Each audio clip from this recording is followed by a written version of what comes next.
தொண்டைமனாறு செல்வச்சன்னதியான் ஆச்சிரம முதல்வருக்கு மிகச்சிறந்த ஆன்மீகத்துக்கான விருது வழங்கி கௌரவிப்பு. பசில் நாடு திரும்புவது ரணிலை ஜனாதிபதியாக தொடர வைக்க இல்லை, ராஜபக்சகளின் சகோதரர் கருத்து.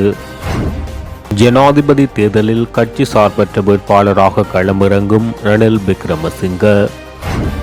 எமது எதிர்கால சந்ததிகளாவது நிம்மதியாக வாழ நல்லிணக்கத்தை ஏற்படுத்த வேண்டும், நீதி அமைச்சர் தெரிவிப்பு. ரணிலின் ஆதரவுடன் யுக்திய நடவடிக்கை தொடரும், ரான் அலஸ் பகிரங்கம்.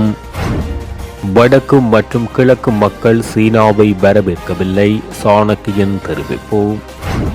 கோரிக்கை விடுக்கப்பட்டால் ஜனாதிபதி தேர்தலில் போட்டியிட தயார், சம்பிக்க ரணபக்க. கடலில் வீசப்பட்ட தங்க கட்டிகள் 5வது நாளாக தொடரும் தேடுதல் வேட்டை. சட்டமா அதிபர் இன்று அரசியலமைப்பு சபைக்கு அழைப்பு. தொடர்பான விரிவான செய்திகள். யாழ் வடமராட்சி தொண்டைமனாறு செல்வச்சன்னதியான் ஆச்சிரம முதல்வர் மோகன் சுவாமிகளுக்கு மிகச்சிறந்த ஆன்மீகத்திற்கான விருது தமிழ்நாடு ஏபிஜே அறக்கட்டளையால் நேற்றைய தினம் வழங்கப்பட்டது. கொழும்பில் தனியார் விடுதியில் இடம்பெற்ற விருது வழங்கும் விழாவில் அவருக்கு மிகச்சிறந்த ஆன்மீகத்துக்கான விருது வழங்கப்பட்டது. இந்த நிகழ்வில் பாராளுமன்ற உறுப்பினர் மனோ கணேசன், ஏபிஜே அறக்கட்டளை நிர்வாகிகள், உறுப்பினர்கள், மூத்த அறிவிப்பாளர் அப்துல் ஹமீர், பௌத்த மதகுரு உட்பட பலரும் கலந்து கொண்டு சிறப்பித்தனர். இதேவேளை கடந்த பல வருடங்களாக தொடர்ச்சியாக பல்வேறு சேவைகளை முன்னெடுத்து வரும் செல்வச்சன்னதியான் ஆச்சிரம முதல்வருக்கு மிகச்சிறந்த ஆன்மீகத்துக்கான விருது வழங்கி கௌரவிக்கப்பட்டமைக்கு பல்வேறு தரப்பினரும் தமது வாழ்த்துக்களை தெரிவித்து வருகின்றனர். பொது தேர்தலை முதலில் நடத்துவதையே பொதுஜன பெரமுனவின் பெரும்பாலான அங்கத்தவர்களின் நிலைப்பாடாக உள்ளதாக ரஷ்யாவுக்கான முன்னாள் தூதுவரும் ராஜபக்சகளின் சகோதரருமான உதயங்க வீரதுங்க தெரிவித்துள்ளார்.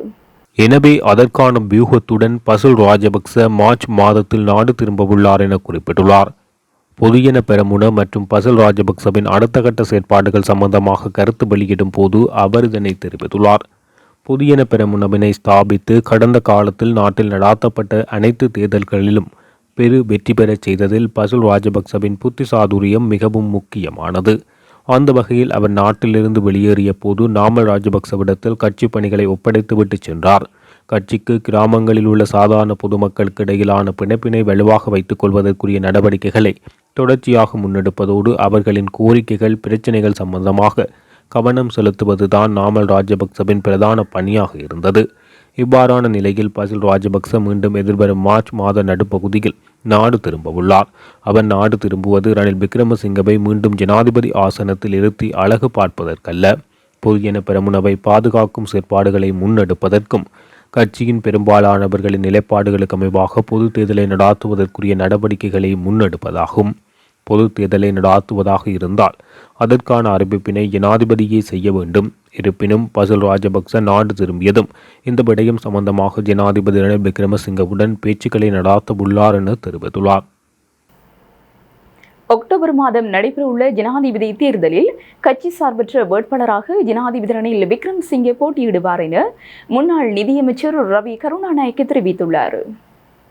ஒவ்வொருவரும் தமது செலவுகளை மட்டுப்படுத்தி நிதி கட்டுப்பாட்டை ஏற்படுத்த வேண்டுமென அரசாங்கம் வலியுறுத்தியுள்ள போதிலும் இலங்கை மத்திய வங்கி அவர்களின் சம்பளத்தை அதிகரிப்பதில் எவ்வித நியாயமும் இல்லை என அவர் தெரிவித்துள்ளார். நாட்டின் வீழ்ச்சி தொடர்பில் அதிகாரிகளுக்கும் பொறுப்பு இருப்பதாக தெரிவித்த முன்னாள் அமைச்சர், நாட்டை முன்னோக்கி கொண்டு செல்வதற்கு அதிகாரிகள் திட்டமிட்டு அதிகளவு தலையீடு செய்ய வேண்டுமென அவ்வாறான நிலை தற்போது தென்படவில்லை எனவும் அவர் தெரிவித்துள்ளார். நாட்டில் சமாதானம் இல்லாமல் போய்விட்ட நிலையில் எமது எதிர்கால சந்ததிகளாவது நிம்மதியாக வாழக்கூடிய நல்லிணக்கத்தை ஏற்படுத்த வேண்டும் என நீதியமைச்சர் விஜயதாஸ் ராஜபக்ச தெரிவித்துள்ளார். மட்டக்களப்பு மாவட்டத்தில் கிராம சேவகர் பிரிவுகளில் அமைக்கப்பட்டுள்ள சகவாழ்வு சங்கங்களுக்கு மாவட்ட மட்ட ஆலோசகர் சபை அமைக்கும் நிகழ்வு, அவர்களுக்கான நியமனம் வழங்கும் நிகழ்வு நேற்று மாவட்ட செயலக மாநாட்டு மண்டபத்தில் இடம்பெற்றது. இந்த நிகழ்வில் நீதியமைச்சர் கலந்து கொண்டு உரையாற்றும் போது, இந்த நாட்டை காலனித்துவ ஆட்சியிலிருந்து விடுவிப்பதற்காக தமிழர், சிங்களவர், பரங்கியர், முஸ்லிம்கள், மலையர்கள் உட்பட அனைவரும் ஒன்றிணைந்து 1948 ஆண்டில் சுதந்திரத்தை பெற்ற போது 1972 ஆண்டு அரசமைப்பை மாற்றி பூரண சுதந்திரத்தை பெற்றோம். இந்த ஒற்றுமையை அரசியல்வாதிகள் பிரித்து நாசமாக்கி அரசியல் செய்தார்கள். இதனால் நாட்டில் சமாதானம் இல்லாமல் போய்விட்டது. கடந்த 40 வருடங்களுக்கு மேலாக அரசியல் குழப்பம் காரணமாக மிகவும் துன்பகரமான காலத்தில் இருந்திருக்கின்றோம். இந்த நாட்டில் நாங்களே பிறந்தது அதிர்ஷ்டமாக இருந்த போதும் கடந்த 40 வருடங்களாக இடம்பெற்ற யுத்தம் காரணமாக இந்த நாட்டில் நாங்கள் பிறந்தது துரதிர்ஷ்டவசமானது என நினைத்தோம். கடந்த காலங்களில் நாங்கள் கிராமங்களை அழித்தோம், குண்டு வைத்தோம், எரித்தோம், வன்முறைகளில் ஈடுபட்டோம். அப்படியான ஒரு நாட்டில் தான் இவ்வளவு காலமாக வாழ்ந்து வருகின்றோம். அரசியல்வாதிகள் செய்த பெரும் தவறால் இந்த நாட்டில் சமாதானம் இல்லாமல் போய்விட்டது. ஜனநாயகம் என்பது நாட்டில் எல்லோரும் ஒற்றுமையாக வாழ வேண்டும் என்பதை குறிப்பிடுகின்றது. எனவே நாட்டில் எல்லோரும் ஒன்றிணைந்து எதிர்கால சந்ததிகளாவது நிம்மதியாக வாழக்கூடிய நல்லிணக்கத்தை ஏற்படுத்த வேண்டும் என்பது எனது எதிர்பார்ப்பு என தெரிவித்துள்ளார். காணிகள் தொடர்பில் நடவடிக்கை எடுப்பதற்கு பிரதேச செயலாளர்களுக்கு உள்ள சட்ட ரீதியான அதிகாரம் மற்றும் இயலுமை குறித்து இதன்போது அவதானம் செலுத்தப்பட்டதாகவும் நீதி சிறைச்சாலை மற்றும் அரசியலமைப்பு மறுசீரமைப்பு அமைச்சு தெரிவித்துள்ளது. நாட்டில் தங்கியிருக்கும் ரஷ்ய மற்றும் உக்ரைன் சுற்றுலா பயணிகள் அமைச்சரவையின் அனுமதியின்றி 14 நாட்களுக்குள் நாட்டை விட்டு வெளியேற வேண்டும் என்ற அறிவித்தல் தொடர்பில் விசாரணை நடத்துமாறு ஜனாதிபதி ரணில் விக்ரமசிங்கே உத்தரவிட்டுள்ளார்.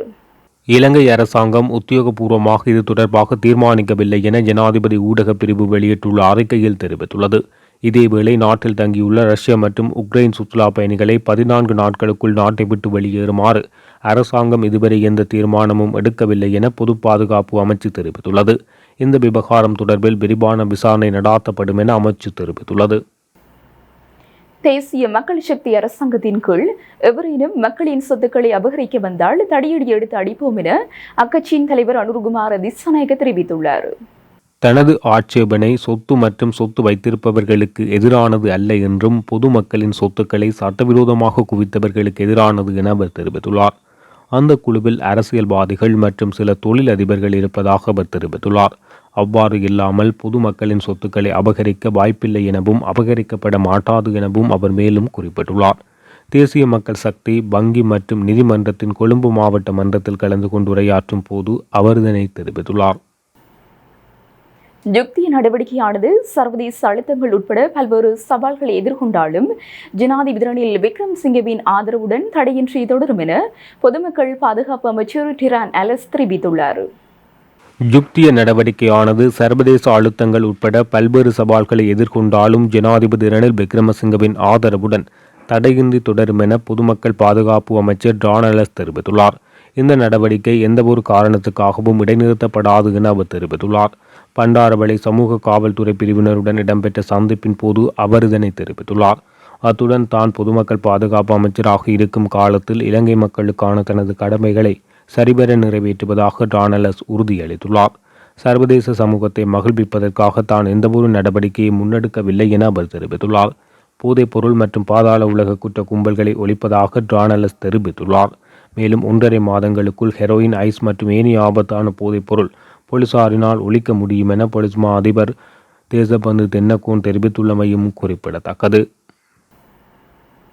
வடக்கு மற்றும் கிழக்கில் வாழும் மக்கள் சீனா உள்நுழைவதை தடுத்து வைத்துள்ளதோடு இந்து சமுத்திரத்தில் வாழும் மக்களும் இலங்கையை நல்ல உதாரணமாக எடுத்துக்கொள்ள வேண்டும் என பாராளுமன்ற உறுப்பினர் ராசமாணிக்கம் சாணக்கியன் தெரிவித்துள்ளார். இந்தியாவின் வெளிவகார அமைச்சகத்தின் அழைப்பில் டெல்லியில் நடைபெற்ற ரைஸ்னா 2024 டயலாக் 9வது மாநாட்டில் கலந்து கொண்டு உரையாற்றும் போது அவர் இதனை தெரிவித்துள்ளார். ஏனைய நாடுகள் QUADயுடன் இணைந்து பணிகளை மேற்கொண்டாலும் இந்து சமுத்திரத்தின் பாதுகாப்புக்கு பாதகமான விடயங்களை மேற்கொள்கின்றனர். உதாரணமாக இலங்கையில் 2010 அமைக்கப்பட்ட அம்பாந்தோட்டை துறைமுகம், 2015 ஆட்சி மாற்றத்துக்கு பின்னர் அமைக்கப்பட்ட போர்ட் சிட்டி போன்றனவற்றை கூறலாம். ஆகவே புதிய நாடுகளை இணைத்துக் கொள்வதை விட தற்போது செயற்படும் நாடுகளின் பல தரப்புகளை, உதாரணமாக வடக்கு கிழக்கு தமிழ் தரப்பு இலங்கையின் கடற்பரப்பில் 2/3 பங்கு வடக்கு கிழக்கில் காணப்படுகின்றது. இது தமிழ் மக்கள் வாழும் பிரதேசங்களாக காணப்படுகின்றன. இந்த பிரதேசங்களில் சீனாவை வரவேற்பதில்லை என கூறியுள்ளோம். மூலோபாய இடங்களான திருகோணமலை போன்ற இடங்கள் இன்னும் பாதுகாப்புக்கு உட்படுத்தப்படாமைக்கான காரணம் அந்த பிரதேசங்களில் இருக்கும் எங்களை போன்ற அரசியல் பிரதிநிதிகளே. QUAD நாடுகள் எங்களை பலப்படுத்த வேண்டும். எங்களுடன் இணைந்து பணி மேற்கொள்வதை அதிகரிக்கும் போதே அது QUAD நாடுகளுடைய வளர்ச்சிக்கு உதவியாக அமையும். இலங்கையில் உள்ள மக்களுக்கு QUAD மேற்கொள்ளும் பணிகள் பற்றி விளக்கமில்லை. சீனாவினுடைய கடனில் சிக்கியுள்ளது இலங்கை. இலங்கை மக்களுக்கு சீனாவினுடைய முதலீடு எவ்வளவு பாதகமாக இருந்துள்ளது என்பதை தெளிவுபடுத்த வேண்டும். இல்லையெனில் சீனா இலங்கைக்கு உதவி செய்கின்றது என மக்கள் நினைப்பார்கள்.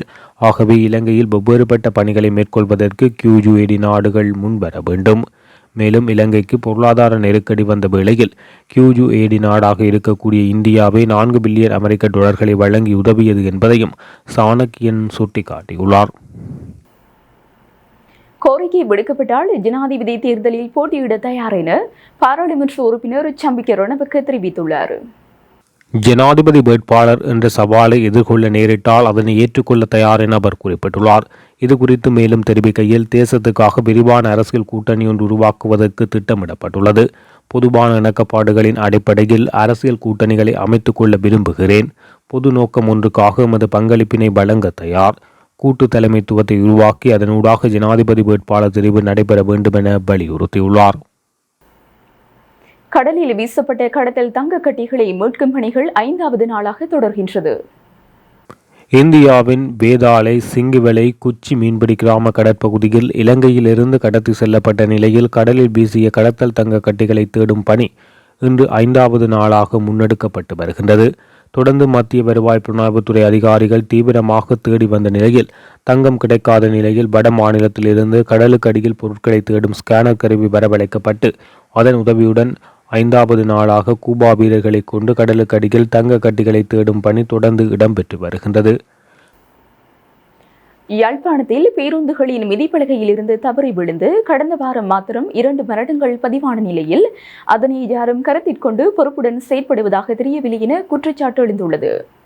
சில தினங்களுக்கு முன்னர் யாழ்ப்பாண நகரிலிருந்து காரைநகர் நோக்கி சென்ற இலங்கை போக்குவரத்து சபை பேருந்தில் பாடசாலை மாணவர்கள் உள்ளிட்ட பயணிகள் பேருந்து மிதிப்பலகையில் தொங்கியவாறு சென்ற நிலையில் அருகில் தரித்து நின்ற வாகனத்துடன் மோதி கீழே விழுந்துள்ளனர். இதனை அவதானித்து அங்கிருந்த பொதுமகன் ஒருவர் எடுத்த காணொளி தற்போது சமூக வலைத்தளங்களில் பரவி வருகிறது. இவ்வாறு பேருந்து மிதிப்பலகையில் தொங்கியவாறு சென்று விபத்துக்கள் ஏற்பட்டு உயிரிழப்பு நடந்தால் யார் பொறுப்பு? விபத்து இடம்பெற்ற பின்னர் சட்ட நடவடிக்கை எடுக்காது விபத்து ஏற்படுவதற்கு முன்னர் இவ்வாறு பேருந்துகளில் தொங்கியவாறு சென்றால் பேருந்து சாரதி மற்றும் நடத்துனருக்கு எதிராக போக்குவரத்து போலீசார் நடவடிக்கை எடுக்க வேண்டும் என கோரியுள்ள பொதுமக்கள் வீதிகளில் மறைந்து நின்று குற்றம் நிகழ்ந்த பின்னர் தண்டப்பணம் அறவிடும் போக்குவரத்து போலீசார் ஒழுங்காக கடமையை செய்தால் இவ்வாறு அசம்பாவிதங்கள் ஏற்படாது என தெரிவித்துள்ளார். கடந்த 19ஆம் தேதி அல்லைப்பட்டியில் மூதாட்டி ஒருவரும், கடந்த 23ஆம் தேதி நல்லூர் பகுதியில் இளைஞர் ஒருவரும் பேருந்திலிருந்து விழுந்து உயிரிழந்தனர்.